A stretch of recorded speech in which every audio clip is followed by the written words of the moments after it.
इसी बीच एक बड़ी खबर कुंदरकी से मिल रही है, जहां पर बीजेपी के प्रत्याशी बहुत आगे हैं, जीत के करीब पहुंच गए हैं रामवीर सिंह। 31 साल के बाद कुंदरकी में ये स्थिति बनी है। कुंदरकी में बम्पर जीत की ओर भारतीय जनता पार्टी बढ़ रही है।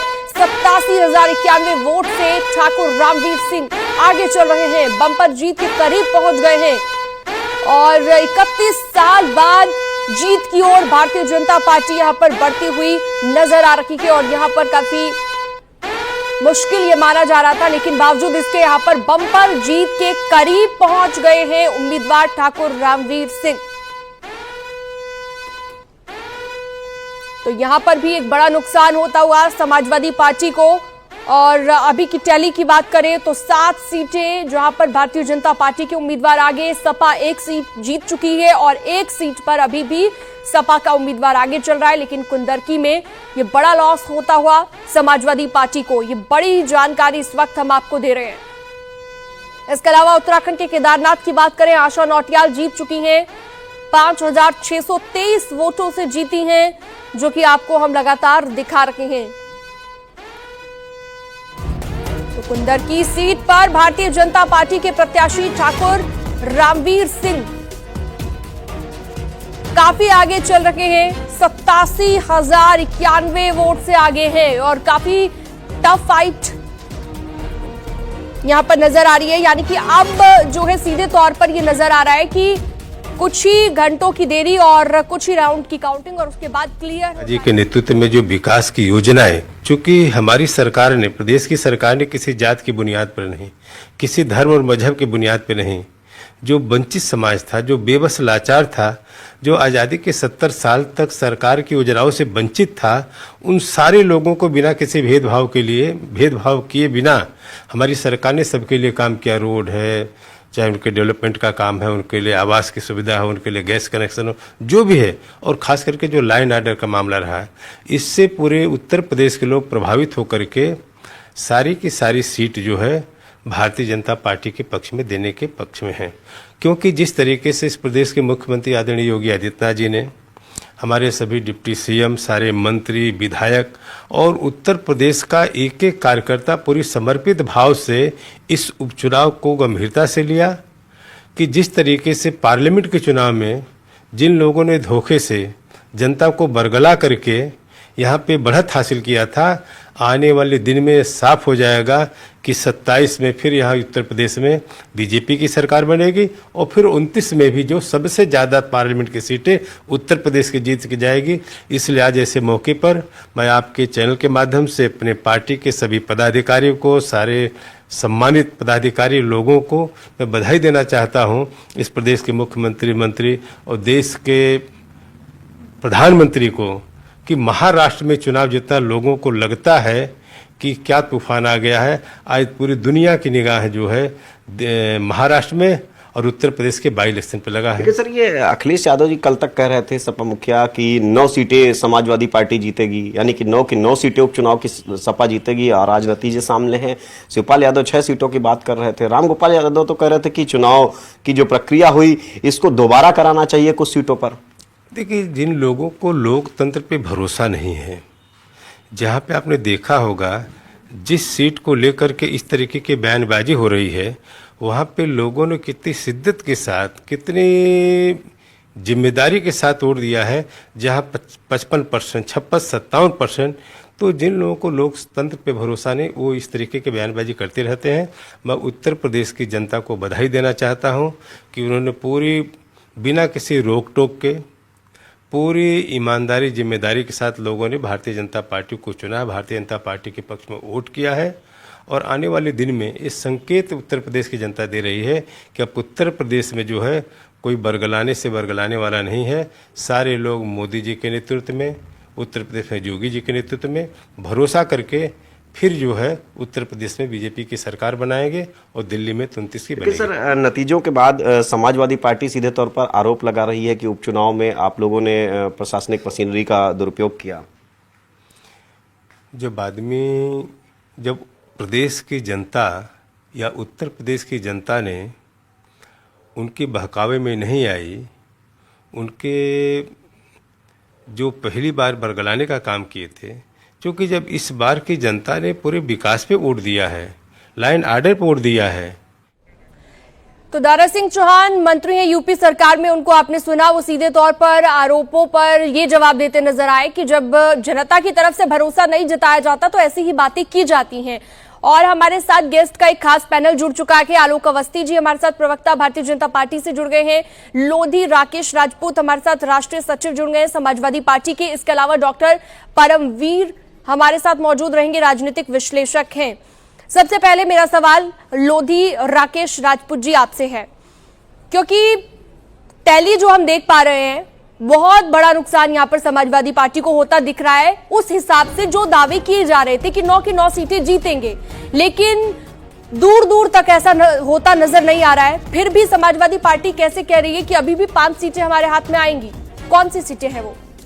देखिए, अगर ये चुनाव निष्पक्ष तरीके से होता, ये चुनाव पॉलिटिकल पार्टियों के बीच में नहीं था चुनाव, ये शासन प्रशासन एक तरफ चुनाव लड़ रहा था और एक तरफ दारा सिंह चौहान को आपने सुना होगा कि जब जनता आप पर भरोसा नहीं जताती तब आप ऐसी बातें करते हैं। यही बात मैं इनके लिए कहना चाहता हूँ। आज देश में तमाम मुद्दे हैं। आप अगर उत्तर प्रदेश की केवल बात करें तो वहाँ आप महिलाओं की बात करते हैं। आप महिलाओं के देखिए, हाथरस की घटना, पिंकी लोधी की घटना, मनीषा वाल्मीकि की घटना, बदायूं की घटना और बुलंदशहर की घटना, यहाँ तक कि आपने देखा कि उत्तर प्रदेश के साथ साथ पूरे देश में जो महिला पहलवान थी उनके साथ भी न्याय नहीं हुआ। महिलाओं की बात करते हैं, शिक्षा की बात करते हैं, शिक्षा पे देखिए आज देश में क्या हालत है। आप नौजवानों की बात करिए, नौजवानों की क्या हालत है।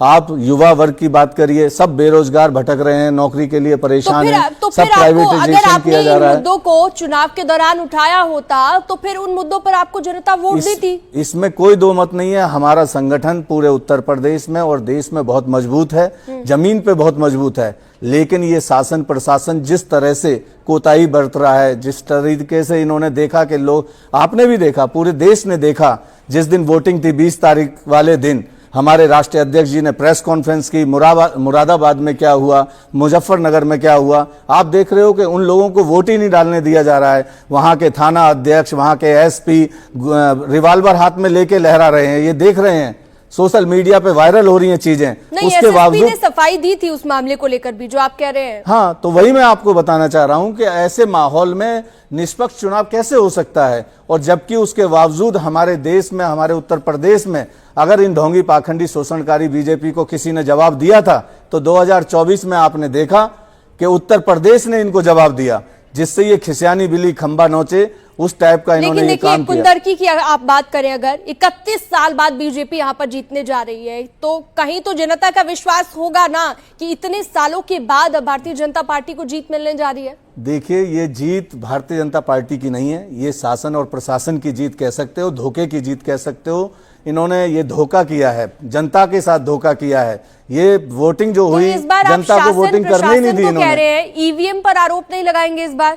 नहीं, ईवीएम पे तो हम जब 2024 में हम लोग इंडिया गठबंधन 43 सीटें जीता, उसके बावजूद मैं आप ही के इसी मंच पे बैठा था और मैंने ये कहा था कि हम आज भी वैलिड पेपर की वकालत करते हैं कि वैलिड पेपर पे चुनाव होना चाहिए। जीत और हार एक अलग चीज है, लेकिन लोकतंत्र और संविधान को बचाना हमारा सबसे पहला धर्म है। जब समाजवादी पार्टी को लोकसभा चुनाव में अच्छी सीटें मिली तब तो आपने ये सब बातें नहीं कही, तब तो ये आरोप नहीं लगाए गए, ना ईवीएम पर ना प्रशासन पर। उस वक्त कहा था प्रशासन। ये सवाल मेरे से किससे? जी आप ही से सवाल है। नहीं, ये तो मैं स्टार्टिंग से 2024 में जब इलेक्शन का रिजल्ट आया तब भी मैंने ये कहा कि हम लोग डिमांड कर रहे हैं कि वैलिड पेपर पे ही चुनाव होना चाहिए। हम तो आज भी ये कह रहे हैं। अभी रिजल्ट पूरा आएगा तब भी आप देखेंगे हमारी डिमांड यही है कि लोकतंत्र में संविधान। लेकिन लोकसभा चुनाव में जब आपका अच्छा प्रदर्शन था तब ऐसे आरोप क्यों नहीं लगाए गए आपकी ओर से? कि मैंने तो आप ही के मन से इस बात की मैंने वकालत की थी जब हम जीते, उत्तर प्रदेश में लोकसभा जीते और देश में उत्तर प्रदेश में सबसे बड़ी पार्टी के रूप में हम उभरे। उसके बावजूद मैंने ये कहा आपके मंच पे कि हमारी पार्टी और हमारे राष्ट्रीय अध्यक्ष आज भी इस बात की वकालत करते हैं कि वैलिड पेपर पे चुनाव होना चाहिए। ठीक है, आलोक अवस्थी जी से जवाब ले लेते हैं। वो सीधे सीधे कह रहे हैं कि प्रशासन पर वो सीधे सीधे आरोप लगा रहे हैं कि ये प्रशासन और जनता के बीच का चुनाव था, ये कोई पार्टियों के बीच का चुनाव नहीं था, डरा धमकाकर वोटिंग करवाई गई है, ऐसा उनका कहना है। देखिए, मैं उनके आरोपों पर से उतना ही कहना चाहता हूँ कि नाच ना आवे आंगन टेढ़ा। चुनावों के अंदर जब शुचिता और सुशासन के पक्ष में जनता ने वोट किया, योगी आदित्यनाथ जी के ईमानदार नेतृत्व में वोट किया, उसके परिणति आपके सामने है। अखिलेश यादव जी जो परिवारवाद और अराजकता और गुंडागर्दी के लोगों को प्रश्रय देते रहे, जिस तरीके से वो बांट करके के काटने वालों के साथ खड़े रहे, उसका परिणाम उनको दिख गया है। अगर ये कहते हैं कि प्रशासनिक ताकत की वजह से ये चुनाव लड़ा गया है, तो फिर इनको पूछिए कि इनसे फिर करहल और सीसामऊ की सीट कैसे समाजवादी पार्टी जीत गई है। तो यह एक झूठ का जो आवरण 2024 में चलाया था इन्होंने, वंचितों शोषितों को जो भड़काने का काम किया था, इस बार उन्होंने इनके मुंह पर तमाचा मारा है। वंचितों शोषितों ने बता दिया है कि योगी आदित्यनाथ जी और नरेंद्र मोदी जी के नेतृत्व में उनका भरोसा है और उन्हें मालूम है कि उनका भविष्य भारतीय जनता पार्टी की सरकार में ही सुरक्षित है। और ये सबसे बड़ा जो है ये वाटरलू का जो मैदान था, इस उपचुनाव में सामने सिद्ध हुआ है। समाजवादी पार्टी की जिस तरह के नेता अभी बात कर रहे थे, यहाँ तक कि एक दलित बालिका की हत्या कर दी गई। फिलहाल आपको रोकना चाहूंगी, बड़ी खबर इस वक्त मिल रही है कुंदर की। भारतीय जनता पार्टी को बम्पर जीत मिल गई है और पहले से ही ये जानकारी लगातार मिल रही थी। 51,000 वोटों से जीत गए हैं ठाकुर रामवीर सिंह। 31 साल के बाद बीजेपी को यहां पर जीत मिली है, ये बड़ी खबर इस वक्त हम आपको बता रहे हैं। ठाकुर रामवीर सिंह 91,000 वोटों से जीत गए हैं और 31 साल के बाद कुंदरकी में कमल खिला के भारतीय जनता पार्टी को बम्पर जीत मिली है। लोधी राकेश राजपूत जी, अगर जनता को विश्वास नहीं होता तो 31 साल के बाद यहां पर क्यों कमल खिलता? ये 31 साल के बाद भी नहीं खिलता। ये धोखा है जनता के साथ, ना वोट डालने दिया गया। और फिर मैं आपको इस बात का विश्वास दिला रहा हूं कि 2027 में अगर निष्पक्ष चुनाव होगा और उस समय बम्पर जीत से समाजवादी पार्टी अपनी सरकार बनाएगी। ये बात क्यों नहीं कह रहे थे आप? अभी जैसे ही आपने देखा कि सारे नतीजे उल्टे आ रहे हैं, तब आपने ये आरोप लगाना शुरू कर दिए। सुबह तो पूरा कॉन्फिडेंस था समाजवादी पार्टी के हर एक प्रवक्ता में कि 9 की 9 सीटें जीतेंगे। नहीं, हम तो इस बात को मैं बता रहा हूं, जिस दिन वोटिंग हुई उस दिन राष्ट्रीय अध्यक्ष जी ने प्रेस कॉन्फ्रेंस की थी कि नहीं? उस दिन सवाल किए थे नहीं किए थे? ये बताइए मुझे आप। कोई राष्ट्रीय अध्यक्ष उसी दिन, जिस दिन ये सब घटनाएं हो रही हैं, रिवाल्वर लहराई जा रही है और जो हमारे क्षेत्र हैं जहां लोकतंत्र और जहां मुस्लिम बाहुल्य क्षेत्र हैं वहां वोटिंग नहीं करने दे रहे हैं, या जहां यादव समाज का बाहुल्य क्षेत्र है वहां वोटिंग नहीं करने दे रहे हैं, वहां थाना अध्यक्ष जाके डरा रहे हैं, धमका रहे हैं, वोटिंग नहीं करने दे रहे हैं। जवाब उसके बाद मैं आपका रुख करूंगी। देखिए, दो भ्रम समाजवादी पार्टी फैलाना चाह रही है। एक तो उन्होंने मुद्दा उठाया कि मीरापुर के अंदर इंस्पेक्टर ने रिवॉल्वर क्यों तानी। इसमें आपको देखना चाहिए कि अखिलेश यादव जी ने झूठ बोलते हुए तमाम वीडियो को एडिट करते हुए उस वीडियो को प्रसारित किया, जबकि वहां पे पुलिस के ऊपर पथराव हुआ था, बड़ी संख्या में पथराव हुआ था और पथराव की वीडियो बाद में और लोगों ने डाली है जनता के बीच में। अब सारी स्थिति साफ है कि वो पिस्तौल निकाल कर इंस्पेक्टर दौड़ा था, वो कानून की सुरक्षा करने के लिए दौड़ा था और उन उपद्रवियों को जो पत्थरबाजी कर रहे थे, छतों से पत्थर फेंके जा रहे थे, उनको दौड़ाया गया था। तो खाली उसकी फोटो तो उन्होंने रिवॉल्वर की ले ली और उतना वीडियो निकाल लिया जिसमें कि वो भगा रहा है, दौड़ा रहा है। ठीक है, इसे लेकर सफाई दे चुके हैं, एसएसपी खुद सफाई दे चुके हैं। हमारे साथ डॉक्टर परमवीर जी भी जुड़े हुए हैं, राजनीतिक विश्लेषक। समाजवादी पार्टी के नेता की कलई खुल गई है। ये गुंडई दादागिरी और जिस तरह से दंगाइयों का खुल के समर्थन समाजवादी पार्टी करती थी, इस बार जनता ने इनको धूल चटाई है और इसे इनको ऐसा सबक दिया है कि 27 में ये उबर नहीं पाएंगे। जैसे 2014, 19, 22 और 24 के परिणाम आए हैं, उसी तरीके से 27 के परिणाम भी इनको जो है झेलना पड़ेगा। ठीक है, इस बार के चुनावों को लेकर डॉक्टर परमवीर सिंह जी क्या सोचते हैं, उनका भी एक आंकलन होगा। कई चुनाव आपने देखे डॉक्टर परमवीर जी, इस बार क्या चुनावों में ऐसा कुछ नजर आया जिस तरह के आरोप लगाए जा रहे हैं समाजवादी पार्टी के प्रवक्ता की ओर से? हाँ, देखिए, समाजवादी पार्टी हो या अन्य कोई भी पार्टी है जो सिस्टम के ऊपर अपना शक शुबा पैदा करते हैं, राज्य डेमोक्रेसी है, उनका अधिकार है, वो आरोप आक्षेप लगा सकते हैं। लेकिन वास्तविकता सच्चाई कितनी होती है वो मैं थोड़े हास्यास्पद तरीके से बताने की कोशिश करूंगा। राजनीति में होता क्या है, जैसे पिज्जा होता है ना, पिज्जा राउंड शेप में गोल बनाया जाता है और उसको जब पैकिंग करके भेजा जाता है डब्बे में भेजा जाता है, चकोर डब्बे में भेजा जाता है। उस तांडव के बावजूद सीसामऊ की जनता ने जिताया, उनको बहुत बहुत धन्यवाद देते हैं। समाजवादी पार्टी के कार्यकर्ताओं के लिए कोई संदेश, कोई मैसेज सर? अभी तो सब लोग काउंटिंग में अड़े रहे, जब तक प्रमाण पत्र ना ले ले कोई काउंटिंग से ना हिले, यही कार्यकर्ताओं से प्रार्थना करूंगा। बहुत शुक्रिया। धर्मेंद्र यादव जी थे, जो कि सांसद हैं समाजवादी पार्टी के। साथ उन्होंने कहा है कि लगातार उनके लोग काउंटिंग स्थल पर रहे, अभी कई जगह काउंटिंग चल रही है, पीछे हटने की कोई जरूरत नहीं है। कैमरा पर्सन रवि के साथ अलाउद्दीन, न्यूज़ 18 लखनऊ। तो देखिए लगातार रिएक्शंस भी आ रहे हैं और साथ ही जो जश्न की तस्वीरें आ रही हैं वो भी लगातार हम आपको दिखा रहे हैं, क्योंकि भारतीय जनता पार्टी के खेमे में जो खुशी की लहर है वो आप देख पा रही हैं। उत्तराखंड में एक सीट जीत भी चुकी है भारतीय जनता पार्टी और बाकी की उत्तर प्रदेश की बात करें तो 7 सीटों पर उत्तर प्रदेश में आगे चल रही है भारतीय जनता पार्टी। हमारे साथ तमाम गेस्ट लगातार जुड़े हुए हैं जिनसे हम चर्चा कर रहे थे। अपनी बात आप पूरी कीजिए आलोक अवस्थी जी, माफ कीजिएगा डॉक्टर परमवीर अपनी बात रख रहे थे, आप अपनी बात पूरी कीजिए। देखिए राजनीति में होता क्या, राजनीति की स्थिति में हास्यास्पद तरीके से बताने की कोशिश करूंगा। पिज्जा के जैसी होती है कि पिज्जा रोल बनाया जाता है राउंड शेप में, और जब पैकिंग के तो डब्बे में, चकोर डब्बे में पैक करते हैं और खाते वक्त तिकोना काटते हैं। इलेक्शन का रिजल्ट मेरे मन माफक आएगा तो चीजें दुरुस्त है, डेमोक्रेसी जिंदा है। मेरे मन माफक नहीं आएगा तो प्रशासन भी संलिप्त है, सब लोग मेरे खिलाफ करें, ऐसा स्थिति नहीं होती है। और अगर देखा जाए तो एक रेनेसांस ऑफ पॉलिटिक्स का हो रहा है।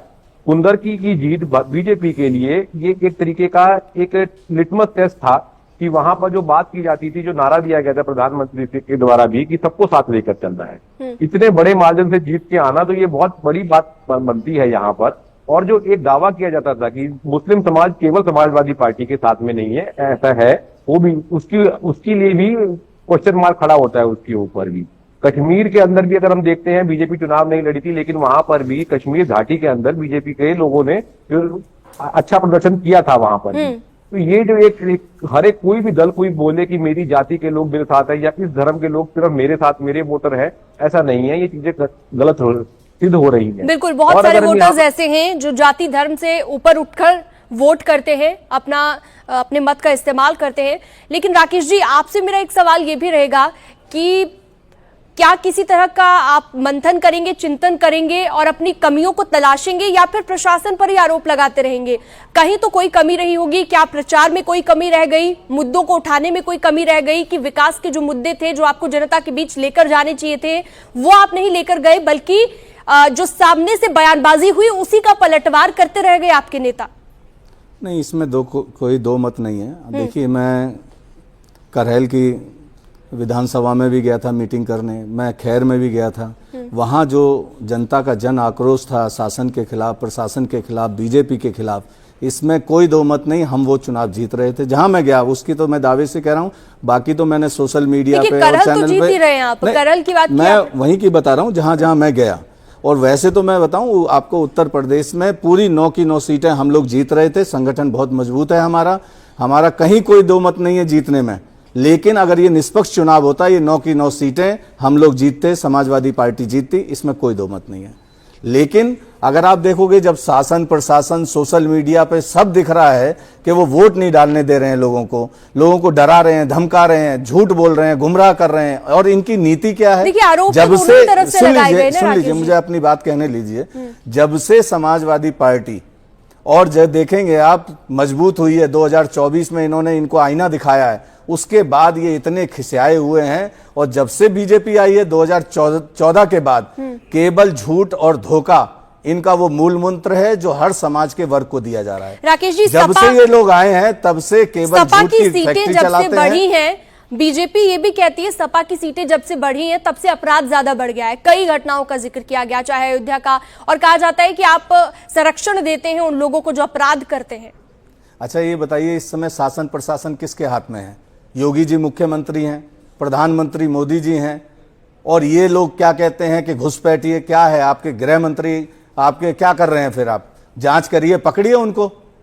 केवल आरोप लगा देना, आपसे शासन प्रशासन चलता नहीं है, आपको निष्पक्ष तरीके से शासन प्रशासन चलाना आता नहीं है, केवल आपको धार्मिक उन्माद फैलाना अच्छे से आता है, जो आप फैलाते हो। कटोगे बटोगे, इस टाइप के टाइटल, इस टाइप के स्लोगन कौन दे रहा है? अगर आपकी सरकार है तो आप अपने विकास के कार्य गिनाइए ना। आप स्वास्थ्य के ऊपर क्या कर रहे हैं, शिक्षा के ऊपर क्या कर रहे हैं, रोजगार के ऊपर क्या कर रहे हैं? रोजगार के ऊपर आप देख रहे हो, एक के बाद पर्चे लीक हो रहे हैं। तमाम ऐसे मुद्दे हैं, उस पर यह सरकार कभी कोई बात नहीं करेगी, केवल धर्म के ऊपर बात करेगी। और आने वाले समय में आप देखेंगे, अभी तो ये हिंदू धर्म कहते हैं, अभी फिर ये सनातन धर्म कहते हैं, आने वाले टाइम में ये कहेंगे कि बीजेपी ही धर्म है।